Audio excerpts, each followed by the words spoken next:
الحمد لله والصلاة والسلام على سيدنا محمد وعلى آله وأصحابه أجمعين. الحمد لله والصلاة والسلام على سيدنا محمد وعلى آله وأصحابه أجمعين.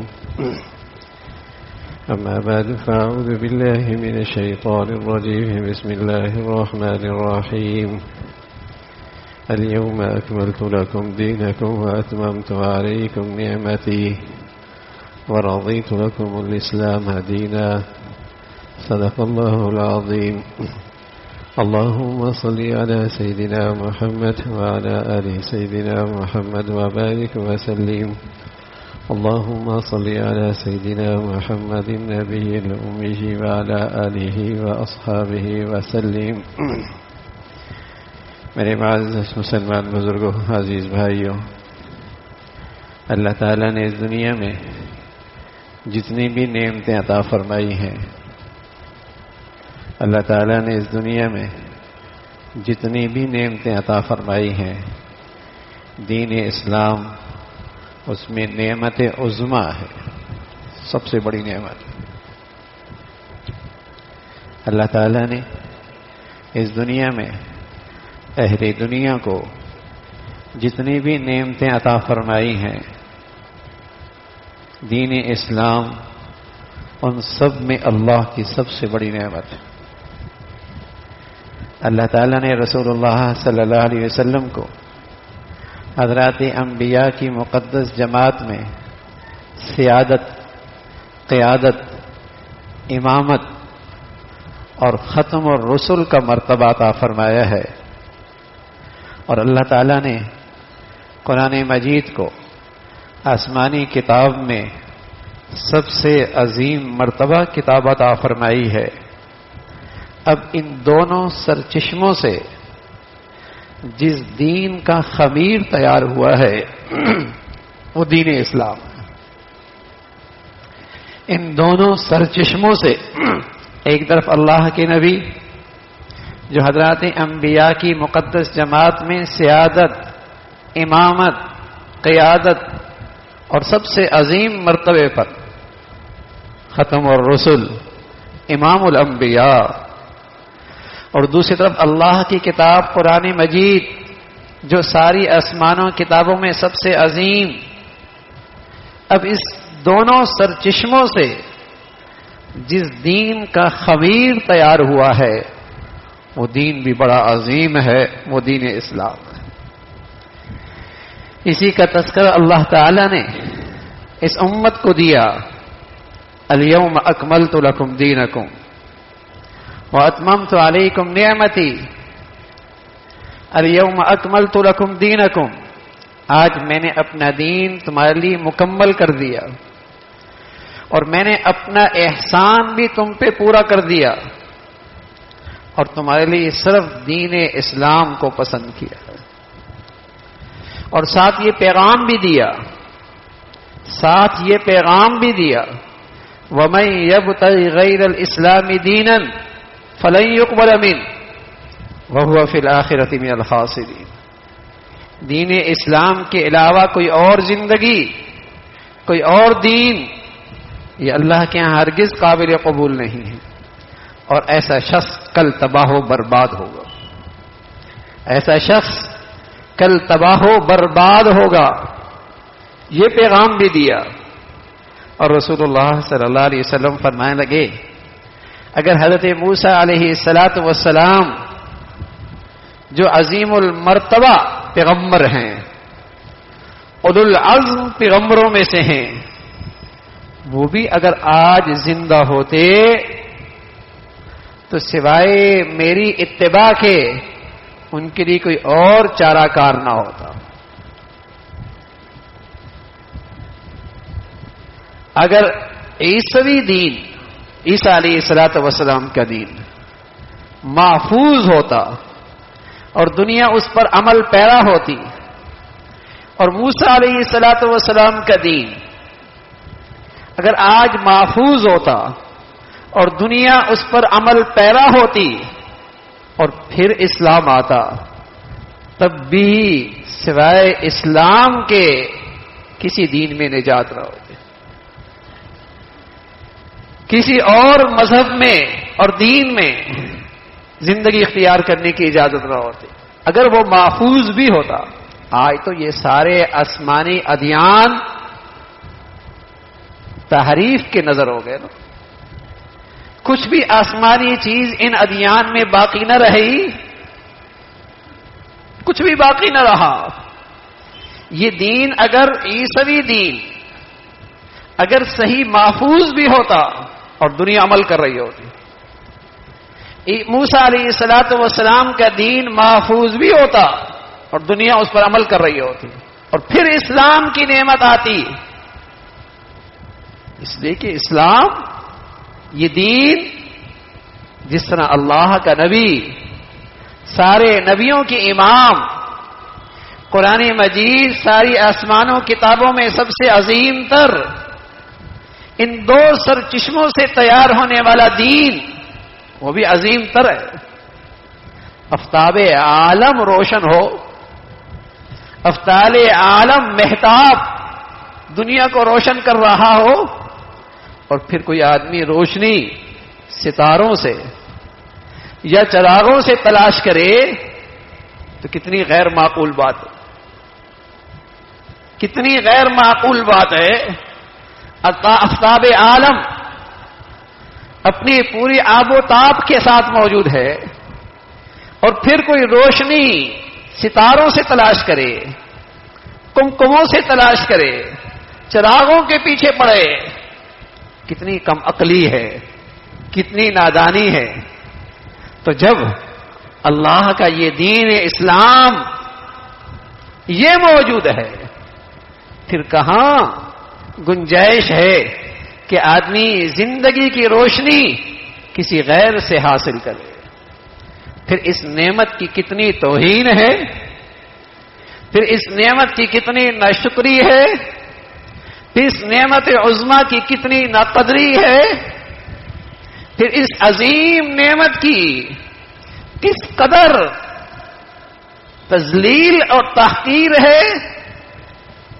اور میرے عزیزو، اگر آج کوئی یہ کہتا ہے کہ ہم مسلمان کیوں پستی میں ہیں اور کیوں رسوائی میں ہیں، کیوں عزت نہیں ہے، تو مسلمان رہا کہاں ہے؟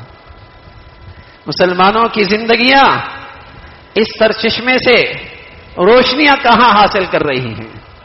وہ تو اپنی نقالی میں اصل سے بھی بڑھ گئے، وہ اپنی نقالی میں اصل سے بھی بڑھ گئے کہ غیروں کی ایسی نقالی میں دوڑ لگائی، کہیں نہیں لگتا کہ اس میں مسلمان کون ہے اور غیر مسلم کون ہے۔ نہ صرف یہ کہ یہ اپنی اسلامی خصوصیات سے محروم ہو گیا، مسلمانوں کی گھریلو اور اپنی معاشرتی زندگی اسلامی خصوصیات سے خالی ہے، بلکہ نقالی میں اور فسق و فجور میں اور یعنی اور فحاشی میں، منکرات میں اس نے اصل کو بھی مات کر دیا۔ ان سے بھی یہ آگے نکلتا چلا جا رہا ہے، آگے بڑھتا چلا جا رہا۔ پھر یہ اللہ کی رحمت سے اور پھر اللہ کی نصرت سے کیوں محروم نہ ہو؟ یہ تو ایسا نقال بنا ہے، اس کا رہن سہن، اس کا کھانا پینا، اس کا پہننا اوڑھنا، اس کی خوشیاں غمی، اس کا گھر کا نظام، دفتر کا نظام، اس کا تعلیمی نظام، یہ سب جگہ غیروں کی نقالی نظر آتی ہے۔ اتنی عظیم نعمت کی اس قدر تذلیل، اس قدر توہین، اس قدر ناشکری، تو میرے عزیزو پھر مسلمان قوم اللہ کی رحمت سے کیوں محروم نہیں ہوگی؟ اللہ نے ایسا عظیم دین دیا تھا، ایسا عظیم پیغمبر دیا تھا، ایسی عظیم کتاب ملی ہے، جن سرچشموں سے اللہ نے اس دین اسلام کا خمیر تیار کیا ہے، اور آج مسلمان اپنی زندگی کی کامیابی کے لیے روشنی غیروں سے تلاش کرتا، رہنمائی غیروں سے لیتا ہے، غیروں کی نکالی میں اپنے لیے عزت، اپنے لیے افتخار، اپنے لیے سعادت سمجھتا ہے۔ کیسی ناقدری ہے، کیسی اس نعمت کی توہین ہے۔ اللہ نے اس گھر میں ساری دولت دی تھی، اس نے عزت کا، طاقت کا سرچشمہ غیر کو سمجھ لیا، اس نے عزت کا اور طاقت کا سرچشمہ غیر کو سمجھ لیا ہے۔ وَلِلَّهِ الْعِزَّةُ وَلِرَسُولِهِ وَلِلْمُؤْمِنِينَ وَلَكِنَّ الْمُنَافِقِينَ لَا يَعْلَمُونَ۔ ہاں فرمایا اگر دلوں میں نفاق ہوگا، اگر دلوں میں نفاق کی ظلمت ہوگی، ایمان کی روشنی جاتی رہے گی، پھر اس کے ہاں عزت اور طاقت کا سرچشمہ غیر اللہ ہوگا، اللہ کا غیر ہوگا۔ پھر یہ غیر سے امید رکھے گا عزت کی، کامیابی کی، فلاح اور اس سعادت کی، اس لیے کہ ایمان کی دولت سے معروف۔ ورنہ ایمان ہے تو ایمان تو یہ روشنی دیتا ہے کہ عزت اور سعادت کا سرچشمہ ایک اللہ کی ذات۔ اعزنا اللہ بالاسلام، اعزنا اللہ بالاسلام۔ اللہ کی اس عظیم نعمت کی ہم نے قدر کی، ہم نے عزت کی، اللہ نے اس نعمت کے بدولت ہمیں عزت دی۔ یہ مسلمان کہا کرتے تھے، یہ مسلمان کہا کرتے تھے کہ ہم نے اس نعمت عظما کی قدر کی، اسے ہر جگہ عزت دی، اور اس دین اسلام نے آج ہمیں عزت کہا کرتے تھے۔ اعزنا اللہ بالاسلام، ہمیں عزت تو اس دین اسلام کی عزت کرنے کی وجہ سے ملی، ہم نے اسے عزت دی، اسے اپنی زندگی میں مقام دیا، احترام دیا۔ آج اس نعمت عظما کے بدولت دنیا میں اللہ نے ہمیں عزت دی، اس نعمت عظما کے بدولت دنیا میں اللہ نے ہمیں احترام دیا۔ پھر خیال آتا ہے اگر نکالی کرنا اتنا ہی بڑا جرم ہے تو پھر جن کی ہم نکالی کرتے ہیں ان پر عذاب کیوں نہیں آتا؟ وہ بھی تو اللہ کے مجرم ہیں۔ اگر نکالی کرنا اور دین اسلام کی روشنی سے محروم ہونا اتنا بڑا جرم ہے تو جن کی ہم نکالی کر رہے ان پر عذاب کیوں نہیں آ رہا؟ تو اللہ کا قرآن کہتا ہے اور سچ کہتا ہے، نظر کا فرق ہے، سمجھ کی بات ہے، عقل کا فرق ہے، ورنہ قرآن تو پیغام دے رہا وَإِنَّ جَهَنَّمَ لَمُحِيطَةٌ بِالْكَافِرِينَ، وَإِنَّ جَهَنَّمَ لَمُحِيطَةٌ بِالْكَافِرِينَ۔ جو ایمان اور جو دین اسلام کی روح سے محروم ہیں وہ جہنم کی زندگی گزار رہے ہیں، جہنم کی زندگی گزار رہے ہیں۔ میں نے عرض کیا نظر کا فرق ہے، سمجھ کی بات ہے۔ آج یورپ اور مغرب بے سکونی کی جہنم میں زندگی گزار رہے ہیں، زندگی کی اصل روح دل کا سکون ہے، زندگی کی اصل روح دل کا سکون ہے۔ بتائیے دنیا میں کہیں جا کے دیکھیے جس کے پاس دین اسلام نہ ہو اور پھر وہ اس روح سے محروم نہ ہو نہیں سکتا، پھر وہ اس روح سے محروم نہ ہو نہیں سکتا۔ بے سکونی اور بے چینی کی عذاب میں آج وہ قوم مبتلا ہے۔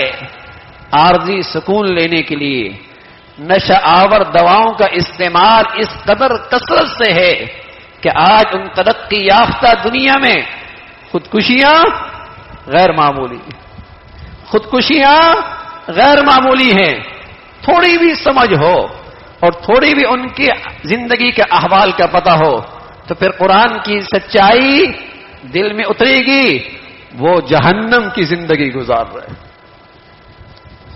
وہ جہنم کی زندگی گزار رہے ہیں۔ سکون نایاب ہے جو تقوی سے اور جو طہارت سے، جو تقوی سے اور جو طہارت سے اور جو ایمان کی حقیقی زندگی سے دل کا سکون اور اطمینان ملتا ہے، وہ قومیں اس سے محروم ہیں. ان کی زندگیوں میں یہ دولت نہیں ہے. عذاب ہے، لیکن نکالی کے فتنے نے غیروں کی زندگی کی دلوں میں عظمت کی وجہ سے یہ فہم بھی چلا گیا، یہ عقل بھی چلی گئی، یہ سمجھ بھی چلی گئی کہ آج اللہ نے ہمیں اسلام کی شکل میں ایسی عظیم نعمت دی ہے، لیکن پھر بھی ہم غیروں کی زندگی میں اپنے لیے فلاح سمجھتے ہیں، اپنے لیے عزت سمجھتے ہیں، ہم اپنے لیے اس میں کامیابی سمجھتے ہیں.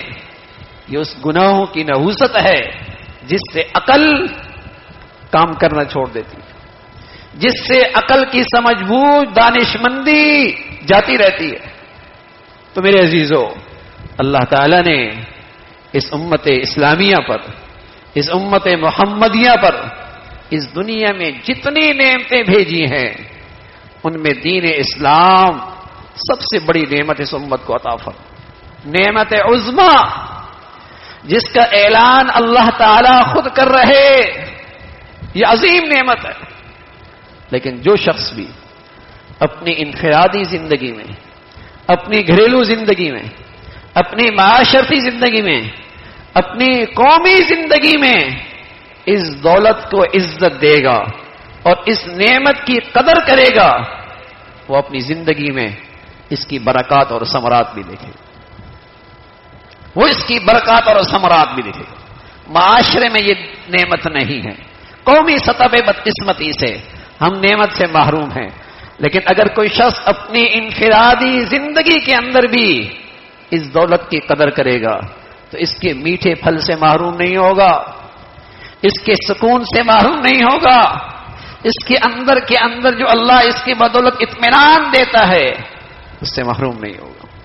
تو یہ عظیم نعمت ہے جو اللہ نے ہمیں عطا فرمائی ہے. تو میرے عزیزو، اس نعمت کی قدر کیجئے، اس نعمت کی قدر کیجئے، اپنا محاسبہ کیجئے کہ ہم اس نعمت کی شکر گزاری میں آگے بڑھ رہے ہیں یا پیچھے جا رہے ہیں. وطن عزیز پر 2 مرتبہ ہندوستان نے اور اعدائے اسلام نے حملہ کیا، لیکن اللہ نے اپنے فضل سے اس ملک کا وجود باقی رکھا. اللہ نے 2 مرتبہ انڈیا نے، بھارت نے اور اعدائے اسلام نے متحد ہو کر، کوئی کافر آپ کے ساتھ نہیں کھڑا ہوگا. ہاں، وہ صرف کوئی کھڑا بھی ہے مفادات کی حد تک، کبھی کوئی کافر مسلمان کے ساتھ نہیں کھڑا ہوگا. ہاں، آپ کے پاس ایک دولت ہے اور وہ دولت ایمان اسلام کی ہے، وہ دولت ایمان اسلام کی ہے. اگر اس میں تازگی لے کے آؤ گے تو ہم سب خود بھی ایک طاقت بن جائیں گے، ایک قوت بن جائیں گے، اور اللہ کی نظر رحمت بھی متوجہ ہوگی، اللہ کی مدد اور نصرت بھی ساتھ ہوگی. آج جو افتراق، انتشار، آج جو یہ اندر کی انتشار اور افتراق ہے، اس کی بڑی وجہ اس نعمت اسلام کی ناقدری ہے. جہاں یہ ناقدری ہوتی ہے پھر وہاں عصبیت ہوتی ہے، وہاں لسانیت ہوتی ہے، وہاں وطنیت کے بت ہوتے ہیں، وہاں فرقہ واریت ہوتی ہے، وہاں تعصب ہوتا ہے، وہاں عصبیت اور علاقائیت کے بت کھڑے ہوتے ہیں. اس لیے کہ ایمان اور ایمان کی حقیقت، یہ روح وہاں کمزور ہو جاتی ہے. تو اللہ نے ہمیں جو نعمت عظما دی ہے، اس میں اللہ نے ہمارے لیے دنیاوی فلاح اور کامیابی بھی رکھی ہے، اور اخروی نجات اور کامیابی بھی اللہ نے اسی نعمت میں رکھی ہے. اللہ تعالیٰ اس نعمت کی دل و جان سے قدردانی، شکر گزاری اور اس پر فرما برداری عطا فرمائے. وآخر دعوانا الحمدللہ رب العالمین.